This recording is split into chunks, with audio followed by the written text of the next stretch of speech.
kita dengar berkas perkaranya Mas Ferry P19. Ya, Bang. Nah, terbaru beberapa hari yang lalu kita dengar perkaranya P21 nih Bang. Sebelumnya itu bahwa berkas perkara Mas Ferry ini kan P19. Ya. Banyak orang yang kemudian mengasumsikan bahwa mempertanyakan juga sekaligus bahwa ini sepertinya laporan Vena Melinda terhadap Ferry ini tidak terbukti. Kalau untuk P19 sebetulnya bukan perkaranya selesai, dianggap tidak memenuhi terbukti. persyaratan. Itu sesuatu yang wajar kan sebenarnya, Wajar, Bang. Sering terjadi. Betul. Ya. P19 berarti dianggap berkasnya kurang. Iya, kurang lengkap gitu Kurang ya. lengkap. Bukan tidak terbukti begitu. Betul. Ya.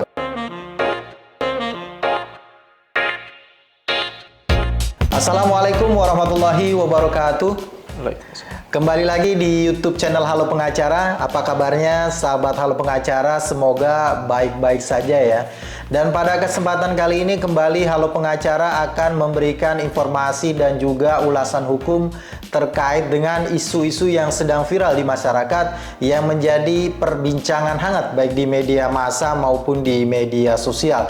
Dan bersama Bang Hari Kurniawan pada kesempatan kali ini kita akan memberikan ulasan tentang berita yang sedang viral nih Bang. Kalau kemarin ada berita Mas Ferry Irawan, berkas perkara Mas Ferry Irawan itu P19, sekarang katanya berkasnya sudah P21 nih Bang. Nah, apa sih itu P19, apa itu P21? Nah, sebelum kita lanjut menyaksikan video ini, jangan lupa kepada sahabat Halo Pengacara untuk terus dukung Halo Pengacara dengan memberikan likes, komen, dan juga subscribe ya YouTube channel Halo Pengacara. Dan jangan lupa nyalakan juga loncengnya supaya tidak ketinggalan notifikasi dari video-video terbaru Halo Pengacara. Bang Hari, nah, kemarin kita dengar berkas perkaranya Mas Ferry P19. Ya, Bang. Nah, terbaru beberapa hari yang lalu kita dengar perkaranya P21 nih Bang. Nah, masyarakat ini sepertinya banyak yang belum mengetahui nih Bang. Apa sih perbedaan antara P19 dengan P21 Bang? Apakah ada kaitannya ini dengan bus Bang yang jurusan Senen mana nih? Lebak Bulus P20 ya. Nah, apa Bang perbedaannya Bang? Iya. Jadi sebenarnya P19 dan P21 ini sebetulnya kode-kode administrasi bagi kejaksaan. Jadi untuk memudahkan mungkin kali ya. Jadi biasanya di berkas perkara di penuntutan atau segala macam itu ada kode-kodenya di atasnya. Nah, kalau untuk P19 itu berkas perkaranya jadi gini Bang, dari penyidik itu menyampaikan berkas perkaranya ke kejaksaan. Nah, nanti sama jaksa dicek tuh apakah sudah lengkap atau belum.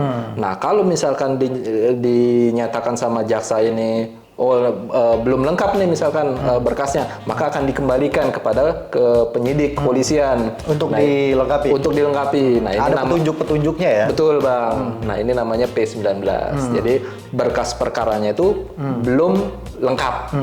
Yang dilengkapi itu apa Bang? Nah, yang dilengkapi ini biasanya banyak hal Bang, terkait dengan bisa jadi saksinya, bisa jadi ahlinya, atau surat-suratnya apa segala macam, bukti surat dan segala macam. Iya. Ada lagi Bang, P21 apa Bang? Nah, kalau untuk P21 ini berkas dinyatakan sudah lengkap oleh kejaksaan. Nah, maka selesailah untuk perkara berkas perkaranya itu dari penyidik ke kejaksaan. Untuk tahap lanjutannya? Nah, setelah itu baru ada tahap 2 namanya. Tahap 2 itu penyerahan. Kan kalau tadi itu P21 berkasnya yang dianggap lengkap sama kejaksaan. Nah, tahap 2-nya itu orangnya yang akan diserahkan dari penyidik kepada kejaksaan. Berarti kalau sudah diserahkan berarti dianggap bahwa penyidikan sudah selesai dong? Penyidikan sudah selesai. Bukti-bukti yang dikumpulkan oleh penyidik dianggap sudah cukup ya untuk memenuhi syarat untuk kemudian disidangkan begitu dong? Betul, Bang. Nah, implikasinya apa Bang? Akibatnya apa? Ketika berkas perkara dilimpahkan ya, tadi Abang bilang ya, dari penyidik kepada jaksa Bang. Dan kemudian apakah kemudian penyidik setelah itu sudah selesai tugasnya atau bagaimana? Nah, ketika sudah diserahkan tahap 2 ya tadi ya, berkasnya sudah selesai, orangnya sudah diserahkan ke kejaksaan, maka secara otomatis kewenangan dari penyidik kepolisian itu sudah selesai. Maka sekarang kewenangannya itu berada di kejaksaan, di jaksa. Kewenangannya di jaksa. Kewenangannya di jaksa. Berarti penyidik udah selesai urusannya? Sudah selesai. Nah, jadi kalau biasanya kan masyarakat itu masih mengharapkan, padahal berkasnya sudah diserahkan ke kejaksaan. Masyarakat masih mengharapkan di kepolisian. Nah itu sebetulnya salah juga, karena seluruh kewenangannya itu sudah dialihkan ke kejaksaan. Sudah dilimpahkan ke kejaksaan ya, Betul, Bang. Nah, Bang. terkait dengan pelimpahan dari penyidik kepada kejaksaan, apakah ini juga berakibat kepada pelimpahan tanggung jawab kewenangan untuk penahanan, Bang? Iya, termasuk itu, Bang. Jadi untuk penahanannya pun sekarang sudah menjadi kewenangan kejaksaan. Itu yang diperintahkan sama KUHAP. Jadi di kepolisian itu ada tenggang waktunya, kemudian di jaksaan sama KUHAP juga diberikan tenggang waktunya. Untuk kejaksaan berapa lama, Bang? 20 hari plus 30 hari, 30 gitu hari. ya. Nah, ini juga terkait dengan apabila ada kemudian permohonan penangguhan penahanan atau permohonan untuk tidak ditahan, berarti tidak lagi ke kepolisian dong? Iya, betul, Bang. Langsung kepada kejaksaan ya? Karena kewenangannya sudah beralih ke kejaksaan. Beralih ke kejaksaan gitu ya. Nah, kemarin kan beberapa hari lalu kita lihat bahwa memang Mas Ferry datang ke kejaksaan ya. Itu berarti penyerahan tahap 2 dong? Penyerahan atau pelimpahan tersangka dari penyidik kepada kejaksaan gitu ya? Betul, Bang. Iya, artinya nanti setelah itu apa, Bang? Setelah dilimpahkan ke kejaksaan, tindak lanjutnya setelah itu apa? Nah, kan Ferry Irawan ini sudah dilimpahkan, berarti sekarang tahanannya itu menjadi tahanan kejaksaan. Iya. Nah, setelah P21 dan tahap 2, berkasnya orangnya udah di kejaksaan, tinggal jaksa mengirimkan berkas ke pengadilan untuk dimintakan jadwal waktu sidang. Melimpahkan berkas perkara ke pengadilan untuk segera disidangkan. Betul, begitu ya? Bang. Nah, dari pengalaman Abang nih ya, menangani perkara pidana ini biasanya nih berapa lama, Bang, untuk bisa kemudian setelah ini sekarang kan sudah di kejaksaan berarti ya.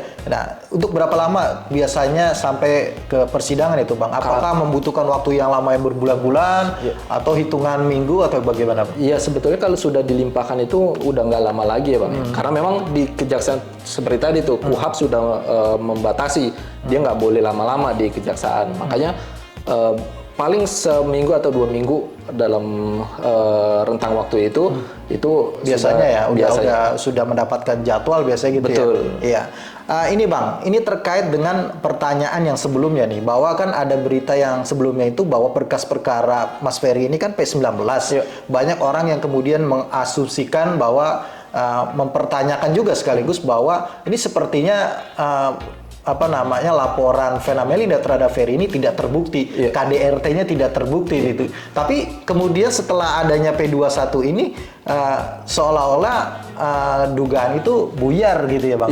Iya, ini persepsi masyarakat ya. Jadi kalau untuk P19 sebetulnya bukan perkaranya selesai, dianggap tidak memenuhi terbukti. persyaratan. Itu sesuatu yang wajar kan? Wajar, Bang. Sering terjadi. Betul. Ya. Komunikasi antara penyidik dengan kejaksaan itu sering ya. Iya. Ya, Makanya P19. kalau misal P19 berarti dianggap berkasnya kurang. Iya, kurang lengkap gitu ya. Lengkap. Bukan tidak terbukti begitu Betul, ya. Nah, Bang. kalau P21 kemudian sudah dilakukan, berarti penyidik sudah menganggap berkasnya cukup lah, sudah memenuhi syarat lah ya. Betul. Untuk disidangkan begitu. Betul, ya. Bang. Nah, berarti kan dengan sudah diserahkan atau dilimpahkannya ke kejaksaan, tidak lama lagi akan ada persidangan. Betul, begitu ya. Bang. Berarti Mas Ferry harus sudah bersiap untuk menghadapi dakwaan begitu ya. Dan kemudian bagaimana nanti perjuangannya untuk bisa membela dirinya di dalam persidangan. Betul, begitu ya, Bang.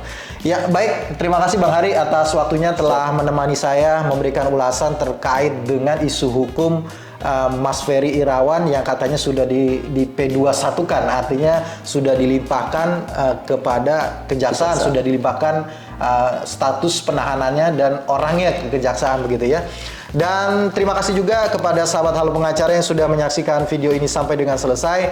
Jangan lupa terus dukung Halo Pengacara dengan memberikan likes, komen, dan juga share video-video Halo Pengacara. Dan jangan lupa juga subscribe YouTube channel Halo Pengacara dan nyalakan lonceng supaya tidak ketinggalan notifikasi video-video terbaru dari Halo Pengacara. Terima kasih sekali lagi. Salam Halo Pengacara. Assalamualaikum warahmatullahi wabarakatuh. Waalaikumsalam.